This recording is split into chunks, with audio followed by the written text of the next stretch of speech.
이것을 사도들에게 알리니라. 아멘.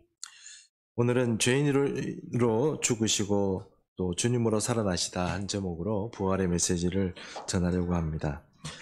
저는 교회에 그렇게 열심히 다니지 않았습니다. 청소년기도 마찬가지고요. 부모님들이 사실 교회 다니지 않았기 때문에 교회가 가지고 있는 여러 가지 어떤 부활의 메시지나 이런 데 대해서 이제 나중에 청년이 되어서 이제 성경을 조금씩 읽기 시작하면서 이제 조금씩 알게 되는데, 어릴 때부터 교회에서 이렇게 양육을 받지 못해서 그런지 성경에 이해되지 않은 게 참 많았습니다. 그 중에 하나가 뭐냐면 오늘의 본문이었습니다. 오늘의 본문의 내용이 어떤 것입니까? 예수님이 십자가에 돌아가시고 나서 무덤에 들어가 있는데 여자들이 새벽에 가서 예수님의 무덤을 찾아갔다 하는 것입니다. 저는 이 말씀을 듣고 참 이해가 안 갔습니다. 어떤 점에서 이해가 안 가냐면 무덤에 왜 여자들이 찾아갔냐는 거예요. 여자들이 왜 무덤에 그것도 새벽에 찾아갔냐는 겁니다. 그리고 이 새벽에 여자들이 무덤을 찾아가면 이 남자들은 도대체 뭘 하고 있었냐는 생각이 드는 거예요. 왜 그 무서운 무덤에 남자들은 하나도 안 따라가고 여자들만 이렇게 우르르 몰려갔느냐 하는 것입니다. 여러 생각이 들었습니다. 주님이 보고 싶어서 그런가? 주님이 보고 싶다면 이 남자들은 왜 아무도 사랑받는 우리 제자들 베드로, 야고보, 요한 이런 제자들은 왜 주님 십자가 못 박히고 돌아가시는데 아무도 안 나타나고 이렇게 여자들만 이렇게 주님의 무덤을 찾는가 하는 생각이 좀 들었습니다. 그리고 이 여자들이 왜 이렇게 요 성경 말씀뿐만 아니고 다른 성경에 보면 이 이스라엘은 사실 여러분 아시는 것처럼 동굴에다 사람의 시체를 넣어 놓지 않습니까? 그럼 그 시체가 이 동굴 속에서 이렇게 부패를 하고 이렇게 해서 이제 그렇게 뼈만 나중에 남게 되는데, 그 기간 중에 왜 그 동굴에 넣어놓은 시체를 여자들이 꼭 들어가서 이제 봐야 되는 거예요, 하는 거예요. 그러니까 이 여자들은 힘이 없으니까 동굴을 막 가로막고 있는 돌을 누가 굴려줄까, 그걸 걱정하는 그런 성경 대목도 있지 않습니까?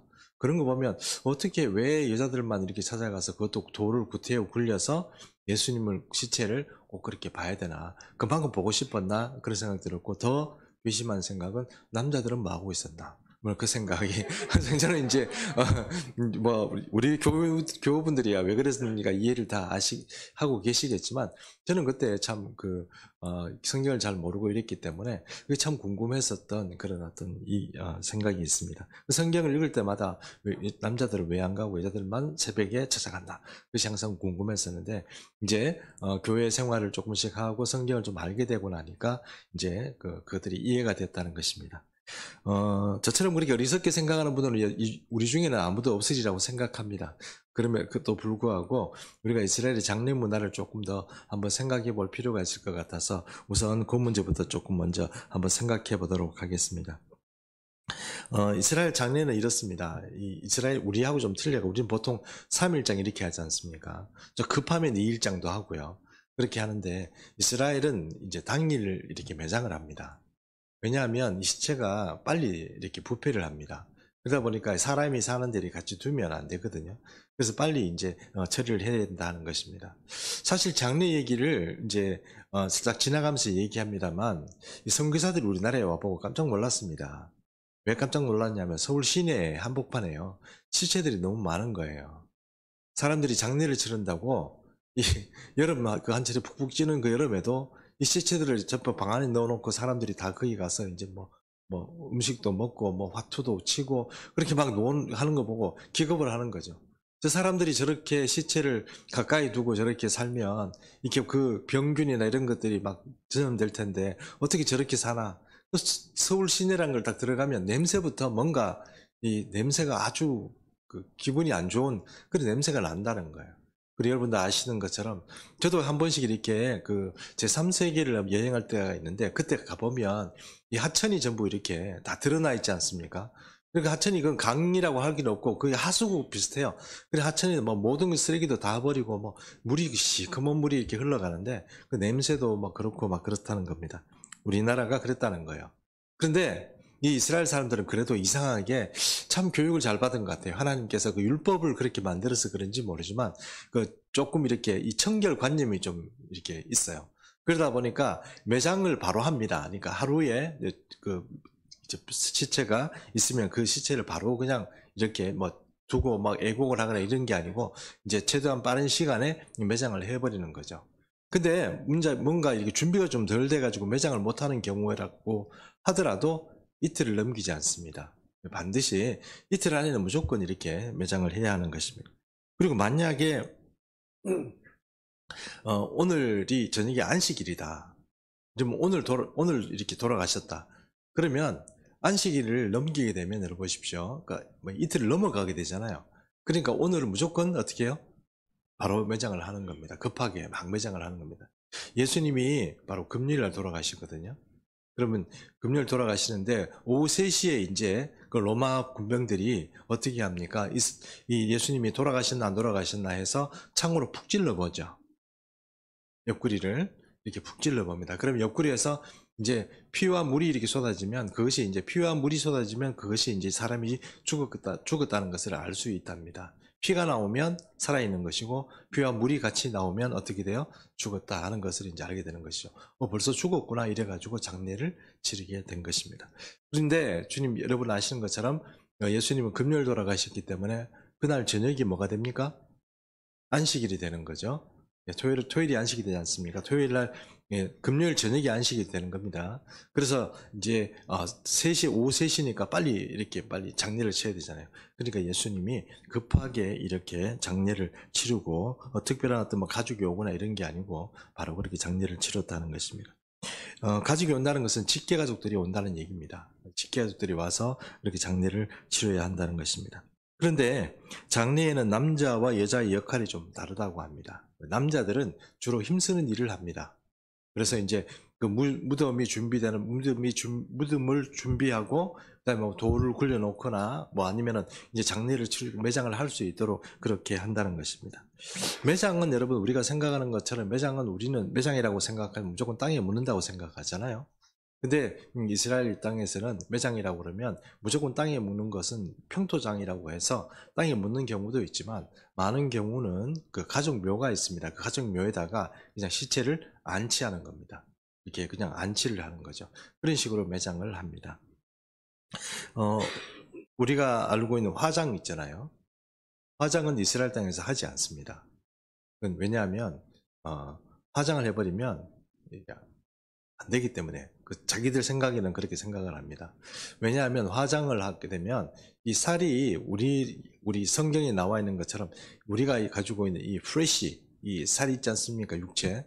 이것은 어디서 만들어졌습니까? 거기서 만들어졌잖아요.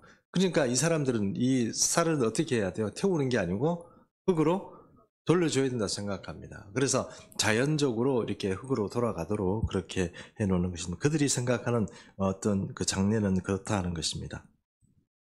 여자들은 그럼 어떻게 하느냐 하면 여자들은 남자들이 이렇게 장례를 준비하고 이렇게 하면 여자들은 바로 시체를 닦고 그리고 향품을 이렇게 왜냐하면 그 부패 냄새가 많이 나기 때문에 그 향품 같은 걸 넣습니다. 그 냄새를 좀 이렇게 중화시키는 그런 향품 같은 것들을 이제 시체에 넣어서 그렇게 하는 겁니다. 그런데 예수님은 어떻게 됐습니까? 빨리 지금 시체를 사서 매장을 해야 되기 때문에 그 여인들이 예수님 십자가 돌아가시니까 우리가 향품을 들고 가자 이럴 수는 없잖아요. 그러니까 이제 돌아가시고 나서 이제 향품을 어떻게 해야 될까 이런 것들이 이제 바로 오늘 이런 이상한 본문을 이렇게 성경에 기록되게 된 그런 이유가 되는 것입니다.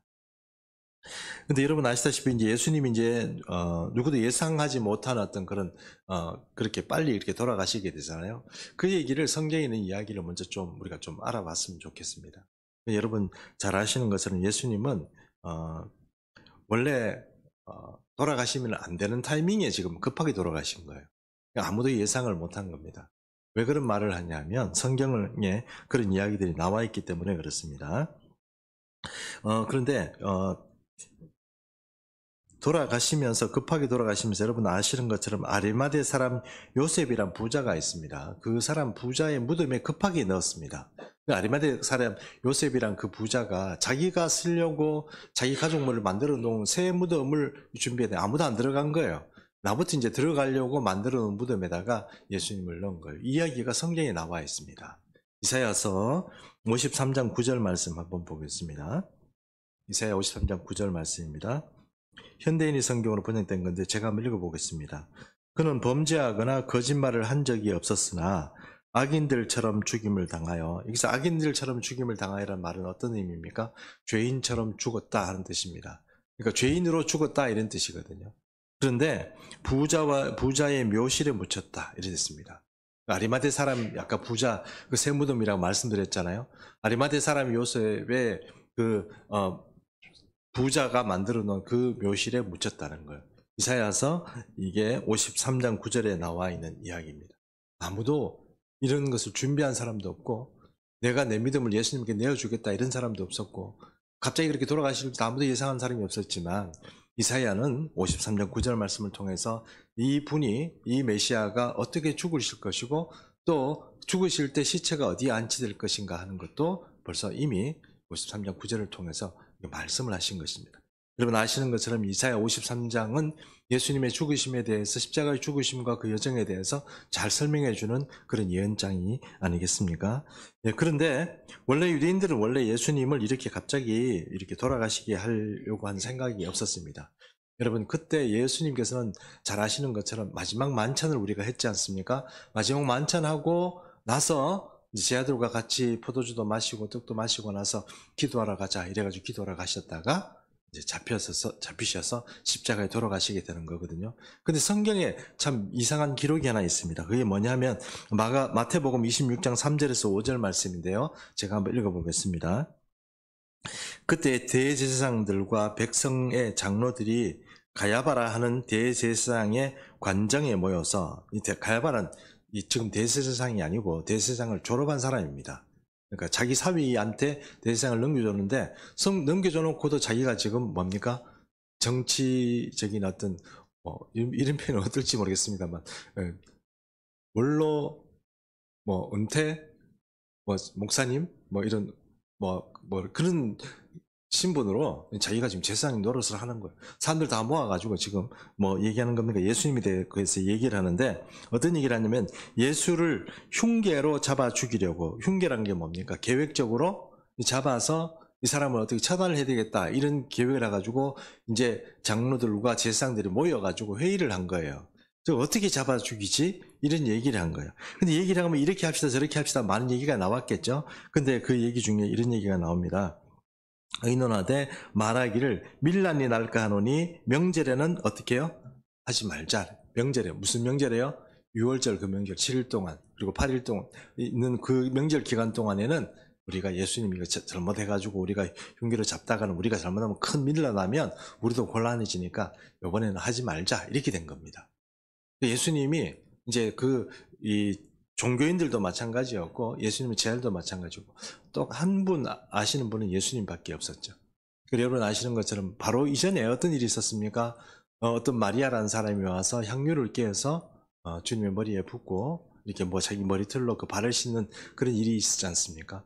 그 사람들이 막 분노했습니다. 어떻게 저렇게 귀한 수천만 원 할 정도 하는 것 같은 그런 향유를 그렇게 뿌려서 예수님을 그렇게 하냐. 저런 거 팔아가지고 가난한 사람 주면 좋겠다. 이렇게 얘기를 했을 때 예수님 뭐라고 말씀하셨습니까?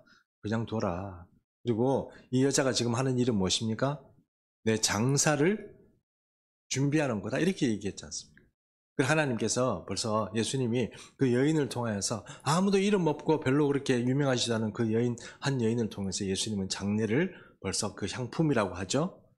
향유를 벌써 이렇게 깨어서 그 몸에 바르도록 그렇게 벌써 주님께서 하시고 나서 그리고 그 6월절에 여러분 아시는 것처럼 이렇게 지금 잡혀 들어가셔서 지금 돌아가시게 되는 것입니다.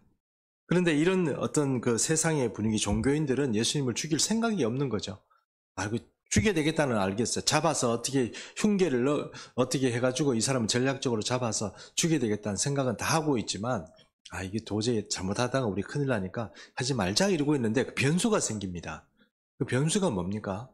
이 가룟 유다라는 사람이 예수님을 팔러 온 거예요. 예수님이 팔러 와서 이렇게 얘기합니다. 마태복음 26장 15절 말씀에 내가 예수를 너희에게 넘겨주리니 얼마를 주려느냐 하니 그들이 은 30을 달아주었다 이랬습니다.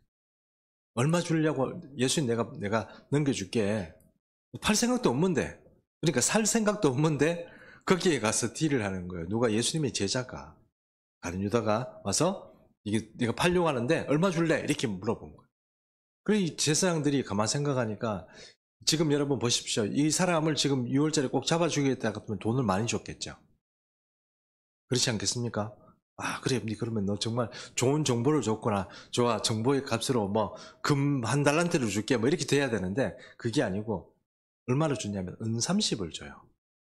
은 30이라는 숫자는 어디에 나오느냐 하면, 신명기 말씀이 나오는데, 출애굽기 나오는 말씀이 나오는데요. 제가 한번 읽어보겠습니다.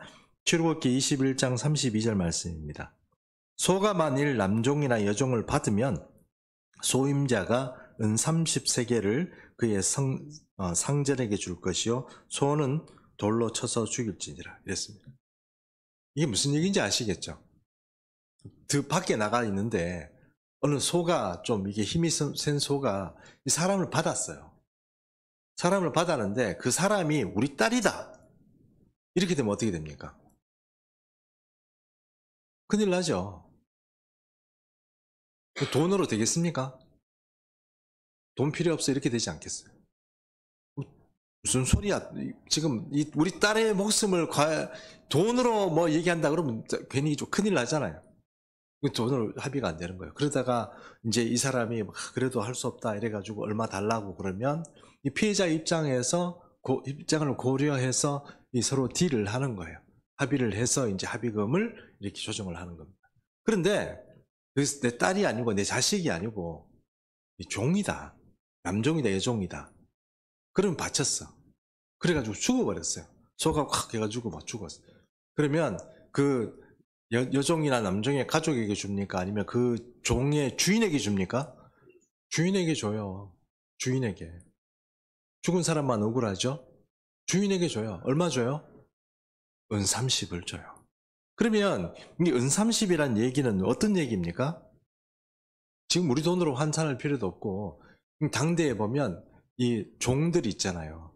종들이 피해 입은 걸 누구에게 보상하는 돈이다? 주인에게 보상하는 돈이에요. 근데 은 30을 준 거예요. 예수님 너무 싸게 이렇게 팔린 거 아닙니까? 그렇죠? 근데 가룟유다라는 사람이 저도 좀 이해가 안 가요.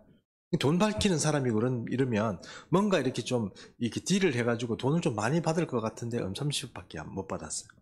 그럼 그것은 뭐 여러 학자들이 이 문제 가지고 중요하진 않지만 서로 얘기를 좀 하는데 제 생각에 이런 생각이 들더라고요. 이 사람들은 예수님을 지금 사고 싶지 않은 거예요. 제가 무슨 말씀 드린지 이해하죠? 별로 죽이고 싶지 않고 지금 잘못 잡다가는 밀라이 나는데 그걸 왜 잡아가지고 긁어 부스럼을 만들겠냔 말이에요. 그러니까 뭐 팔겠다니 할 수 없이 돈을 쳐주지만 얼마를 줬어요? 30을 줬습니다. 그래서 부랴부랴 거짓 정인도 세우고 이 사람 저 사람을 세우고 이렇게 하면서 이제 예수님을 십자가에 못 박게 된다는 것입니다.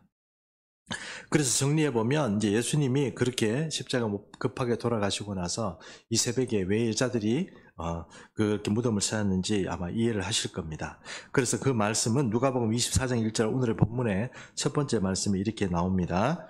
안식 후 첫날 새벽에 우리로 요즘 말하면 안식 후 첫날이라는 것이 무엇입니까? 주일 아침에 이런 뜻이 되는 거죠. 주일 아침에 새벽에 이 여자들이 그 준비한 향품을 가지고 무덤에 가서 이랬습니다. 그러니까 자기가 향품들을 가지고 급하게 처리한 예수님의 시체에다가 어떻게 하겠다고요? 향품 처리를 하겠다 하고 여인들이 몰려간 것입니다. 여기 보면 여인들의 이름이 3명이 나오고요. 그리고 그 외에 또 여인이 있다고 그럽니다. 그 여인들은 아마 이름이 없는 그런 어떤 여인들이 같이 이렇게 따라서 예수님을 따라가서 예수님의 무덤을 이렇게 갔다 하는 것입니다. 이런 얘기가 바로 이 이스라엘의 어떤 그런 장례에 관한 이야기다 하고 있습니다. 들을 수 있습니다. 근데 여러분, 장례에 관련해서 오늘 이야기를 이제 우리가 마지막 말씀을 정리하기 전에 한 가지만 더 좀 알았으면 좋은 게 있습니다. 이게 어떤 거냐 하면 성경 말씀에 열조와 함께 누우니 이런 말씀이 있죠. 열조와 함께 누웠다 이런 말씀 있지 않습니까? 열조와 함께 누웠다. 우리가 예를 들어서 조상이 돌아가셨으면 아브라함의 옆에 뭐 이삭을 묻고 그 다음에 야곱을 묻고 이런 식으로 열조와 함께 누웠다 이렇게 표현하지 않습니까? 그러면 그 열조와 함께 누웠다는 표현을 어떤 식으로 쓰는 거죠? 어떤 표현입니까? 아브라함이 묻혀 있으면 그 옆에다 그냥 이렇게 그 시체를 묻는 겁니까? 우리가 생각할 때 열조에도 함께 누웠다는 생각은 그런 생각 아니겠습니까? 근데 이거를 여러분 왜 얘기를 하냐면 장래 얘기를 오늘 자꾸 얘기하는 이유는 여기 아주 중요한 포인트가 있기 때문에 그렇습니다. 여기 성경 말씀 한 군데 보겠습니다. 왕상 2장 10절 말씀인데 다윗이 그의 조상들과 함께 누워 다윗 성에 장사되니 이래 되어 있습니다. 그러니까 다윗이 그의 조상들과 함께 누웠다 이렇게 표현되어 있죠. 열조와 함께 누웠다는 그 말이잖아요. 근데 이 말들 여러분 잘 생각해 보면 이게 이스라엘 장래에 아까 제가 말씀드린 것처럼 그 말씀들을 잘 이해를 해야 합니다. 기본적으로 보면 무덤이 하나 있고요. 굴로 이렇게 막 밀고 당겨야 될 그런 무덤이 하나 있고 그 옆에 조그만 무덤이 또 있습니다. 그러면 여기에 이제 무덤을 넣어놨다가 한 1년 정도 이렇게 있으면 그 무덤 들어간 시체가 어떻게 되겠습니까? 살이 다 흙으로 돌아가겠죠. 그럼 뭐가 남습니까? 뼈만 남지 않겠습니까? 그럼 그 뼈를 어떻게 할까요? 태웁니까? 그렇지는 않겠죠. 그 뼈들을 다시 이렇게 모아서 그 뼈들을 어디에 안치를 합니다. 다시. 그 안치를 어디에다 할까요? 아브라함의 뼈가 있으면 그 옆에 이삭의 뼈가 있고 그 옆에 야곱의 뼈가 있는 거예요. 뼈를 그렇게 보존을 하는 거죠. 그리고 1년 동안 이 사람이 이 땅에서 지은 모든 죄가 사리석음같이 이 땅에 다 돌아가는 거예요.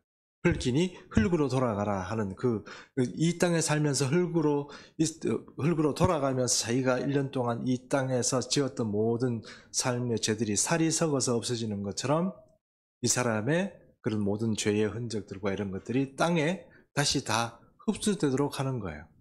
피는 그 사람이 흘린 그 피가 아니면 그 땅은 받지 않죠. 그러니까 이 사람이 이 모든 여기 그 죄가 이 땅에 다시 흡수되도록 그것이 받도록 그렇게 하는 것이 이스라엘의 장례입니다. 그래서 이제 그 사람들을 뼈를 모아가지고 이렇게 이제 하는 거죠. 근데 왜 뼈를 모을까요? 그 사람들도 부활의 신앙이 있습니다. 그래서 우리가 성경에 나와 있는 신약에 있는 예수님의 부활이 구약에는 안 나와 있는 것 같지만 아니요. 그게 아니고 장례 관습에 나와 있는 거예요. 나중에 어떻게 됩니까? 예수님이 뼈를 줍니까 안 줍니까? 예를 들어서 그 사람들의 생각에는 유대인들의 생각에 뼈를 줄까요 안 줄까요? 뼈는 안 주겠죠. 왜요? 그 캐릭터가 그 뼈 안에 있다고 생각하는 거예요. 그러면 내가 다시 부활했을 때 하나님께서 여호와 하나님께서 내게 주실 것은 뼈예요 살이에요? 예, 답을 말씀드릴 것 같은데 살을 주시는 거죠. 새 살을 주시는 거죠. 그들에게 부활이란 것은 무엇입니까? 내 뼈가 남아있는데 그 뼈 위에 내 새 살이 입혀지는 거예요.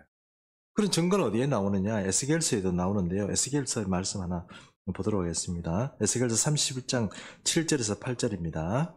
제가 한번 읽어보겠습니다. 이에 내가 명령을 따라 대언하니 에스겔이 하나님께서 이제 주신 명령을 따라서 대언했다는 것입니다. 대언할 때에 소리가 나고 움직이며 이 뼈 저 뼈가 들어맞아 뼈들이 서로 연결되더라. 내가 또 보니 그 뼈에 힘줄이 생기고 살이 오르며 그 위에 가죽이 덮이나 그 속에 생기는 없더라. 이렇게 돼 있죠. 어떻습니까? 이스라엘 골짜기에 뼈들이 남아있는 거죠. 그 뼈들 위에 하나님께서 에스겔아 명령하라 이러니까 뼈들아 붙어라 살이 붙어라 이렇게 명령하니까 어떻게 일이 벌어집니까? 뼈들이 막 붙었다 하는 것을 에스겔서가 말하고 있지 않습니까? 이 에스겔의 말씀은 결국 어떤 말씀입니까? 이 땅의 종말의 시간에 하나님께서 이스라엘을 복권시키는 이스라엘 백성들을 복권시키는 그것을 뼈들의 얘기를 통해서 우리에게 말씀하고 있습니다. 그래서 이스라엘 백성들은 생각에는 어떤 생각이 있습니까? 뼈들이 남아있으면 나중에 하나님께서 살만 붙여주면 되는 거구나. 그리고 생명을 이 이후에 생기를 부어주시면 되는 거구나. 하나님께서. 그러면 사람이 다시 되는구나 하는 것이 이스라엘 사람들의 생각이었어요. 그래서 뼈를 보존했다 하는 것입니다. 그럼 여러분 보십시오. 예수님은 이제 정리하겠습니다. 예수님은 3일 만에 살아나면 안 되는 거예요. 왜 그렇습니까? 1년 동안 살이 썩으면서 죄를 회개해야 되는데 죄가 땅에 흡수돼야 되는데 3일 만에 살아나면 그게 어떤 증거입니까? 율법에 안 맞는 거죠. 죄가 없는 게 되는 겁니다. 이해하시죠? 그래서 예수님은 살아나면 돼요, 안 돼요? 살아나면 안 되는 거예요. 어쨌든지 예수님이 살아나면 어떻게 해야 됩니까? 거짓말을 통해서라도 이 사람을 이렇게 이렇게 커버를 해야 되는 거예요. 왜 그러냐? 안 그러면 자기들이 그 어떤 이 종교 생활 그 자체가 위험해지니까요. 자, 그래서 이제 우리가 오늘의 주제인 어떤 죽으심과 부활에 대해서 이제 마지막으로 정리를 해보도록 하겠습니다. 예수님은 죄인으로 일단 죽으셨습니다. 그러니까 이 사람은 죄인으로 밀려서 저 사람은 죄 때문에 죽는다 하는 것입니다. 이사야 53장 8절에서 9절 보겠습니다. 우리가 이 말씀은 중요하니까 함께 읽도록 하겠습니다. 이사야 53장 8절 9절 시작. 그는 곤욕과 신문을 당하고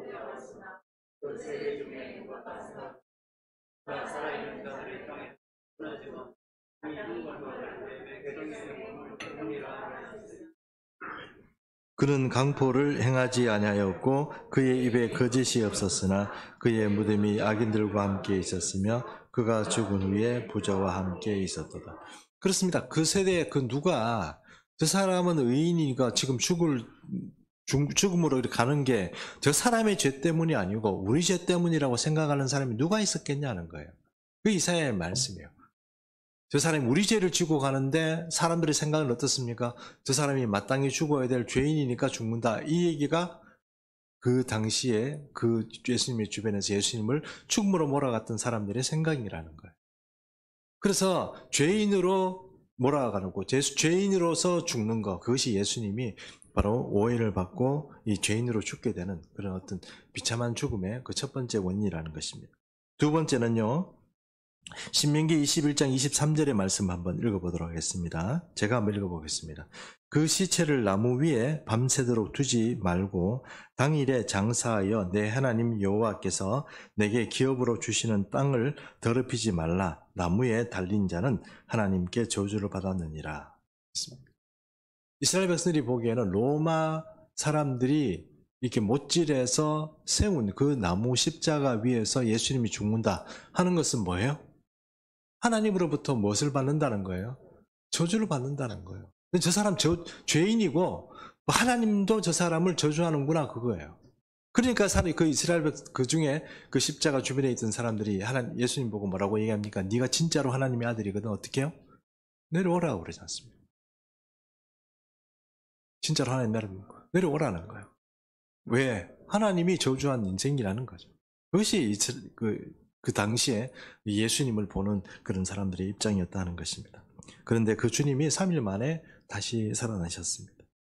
예수님이 3일 만에 살아나시고 정상적인 경우라면 자기들이 생각하기에 그렇게 살아줘야 되는데 예수님은 죄가 없으신 분으로 3일 만에 나타나시고 그것이 또 3일 만에 나타나셨다면 이 종교인들의 생각이 와 우리가 잘못했구나 생각해야 되는데 자기들의 어떤 그것을 지키기 위해서 끝까지 예수님을 이제 거짓말 시키고 지키는 사람들한테 돈을 주고 제자들이 훔쳐갔다고 해라 뭐 이런 식으로 해가지고 지금도 유대인들이 예수님을 믿지 않는 이유인 것입니다. 그러나 그럼에도 불구하고 예수님은 이 땅에 다시 살아나심으로 인해서 성경이 우리에게 말씀하고 있는 아주 중요한 그런 메시지들을 우리에게 그것이 확실하다는 그런 표본으로서 예수님 우리에게 부활을 하신 것입니다. 갈라디아서 말씀 3장 13절 있는데요. 이 말씀도 제가 한번 읽어보겠습니다. 그리스도께서 우리를 위하여 저주를 받으신 바 되사 율법의 저주에서 우리를 속량하셨으니 기록된 바 나무에 달린 자마다 저주 아래 있는 자라 하였습니다. 우리는 당연히 우리의 십자가라는 그 십자가가 예수님이 달려야 될 게 아니고 율법에 따르면 우리가 그 십자가에 달려서 저주를 받아야 될 것인데 이 갈라디아의 말씀은 그것을 예수님께서 우리를 위해서 대신해 줬다. 우리를 속량해 주셨다 하는 말씀을 하고 있는 것입니다. 말씀을 정리합니다. 부활절의 소식은 이 고대 그 이스라엘 전 지역에 적어도 종교적으로 이 예수님을 거부하고 거짓말에 미혹되지 않은 사람이라면 이 부활절의 소식이 그들에게 굉장히 큰 소식이 되었고 사람이 죽었다가 살아났구나. 그리고 예수님의 그런 이적과 함께 그리고 제자들이 일으키는 그 이적과 함께 그 복음이 순간적으로 편만하게 한 100년 그 사이 안에 그 온 지중해와 그 아시아 지역으로 교회를 세우고 사도들이 복음을 전하는 그런 귀한 어떤 그런 은혜가 되었고, 지금도 우리에게 소망을 주는 그런 어떤 메시지가 바로 부활의 메시지라고 할 수 있는 것입니다. 에스겔과 같이 죽어있는 뼈다귀들이 하나님의 명령에 따라서 일어나는 것처럼 모든 그리스도인에게 이 복음의 메시지인 부활의 메시지는 우리가 뼈밖에 남아있지 않은 그런 궁핍한 그런 삶 가운데서 언젠가는 주님께서 우리에게 살이 붙고 근육이 붙고 다시 살아나게 되고 하나님으로부터 오는 생명의 기운들이 다시 들어가서 우리를 다시 일으키고 새 몸을 입게 될 거란 그런 소망을 우리에게 주시고, 그분이 바로 예수님이신데 그것이 우리에게 처음 열매라고 그렇게 우리에게 말씀하고 있는 것입니다. 아펜젤러와 은도두가 우리나라에 1885년 4월 5일 부활절날 우리나라에 들어왔습니다. 제물포항으로 들어왔죠. 제물포항으로 4월 5일날 1885년 들어오니까 이 나라가 좀 캄캄한 거죠. 아까 제가 말씀드렸지 않습니까? 수도라는 그 지역에서 이 시체들 썩는 냄새, 시체들과 병과 또 강아지 표현이 죄송합니다. 멍멍이들 잡아먹는 거잖아요, 그죠? 그런 다 섞여 있는 그런 혼잡하고 분리되지 않은 질서가 없는 그런 이 땅을 보면서 이 언더우드 아펜젤러는 어떤 생각이 들었겠습니까? 깜깜한 생각을 하는 거죠. 이거 무덤에서 하는 거라 진배 없구나 이런 생각을 하는 것입니다. 이 제물포항에 내려가지고 아펜젤러가 자기 본국에다가 이제 선교 보고를 하는 거예요. 선교 보고를 하는데 자기가 딱 제물포항에 내려가지고 어떤 기도를 했느냐 하는 것을 기도 제목으로 이렇게 써서 본국에 보냈습니다. 제가 그 기도했던 것을 잠깐 읽어드리겠습니다. 여러분 한번 생각해 보십시오. 나무도 좀 시원찮고 민둥성이 산밖에 없고 냄새는 표현하지 못할 비릿한 냄새부터 시작해서 온갖 냄새들이 나는 그 지역에 내려가지고 지금 아펜젤러가 이런 기도를 했다는 겁니다. 우리는 부활절에 이곳에 왔다.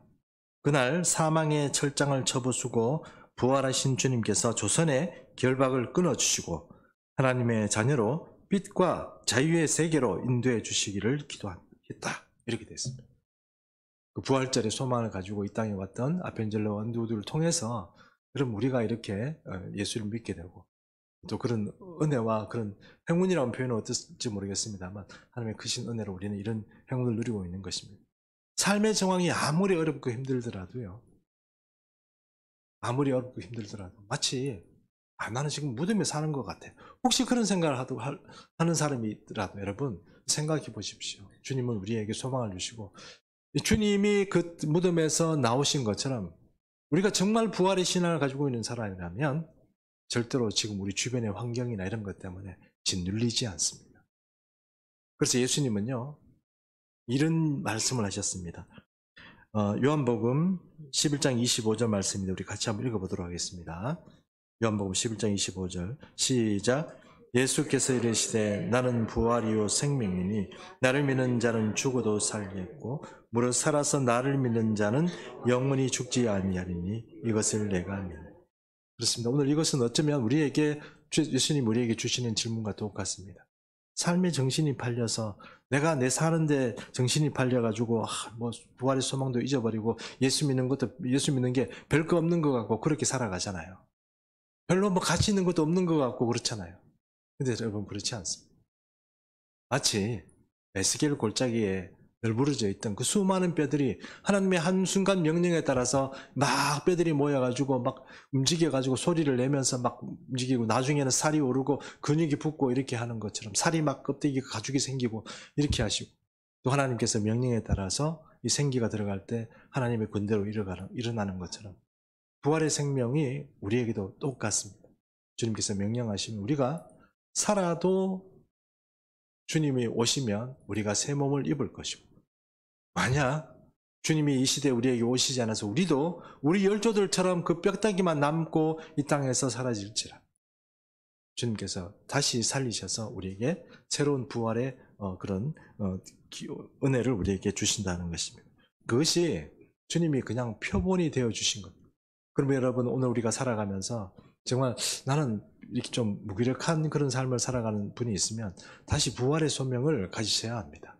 십자가 안에 들어가 있는 그런 어떤 계속 죄된 삶에서 살아가고 메인 삶에서 살아가기보다는 이제 아펜젤러와의 기도처럼 우리에게 놓여 있는 무덤의 결계를 끊어버리고 다시 탈출하고 하나님의 예수님께서 우리에게 보여주신 그런 부활의 소망을 가지고 늘 승리하며 살아가는 그런 생명의 역사를 일으키는 예수비전 중성교회 모든 성도님 되시기를 축복합니다.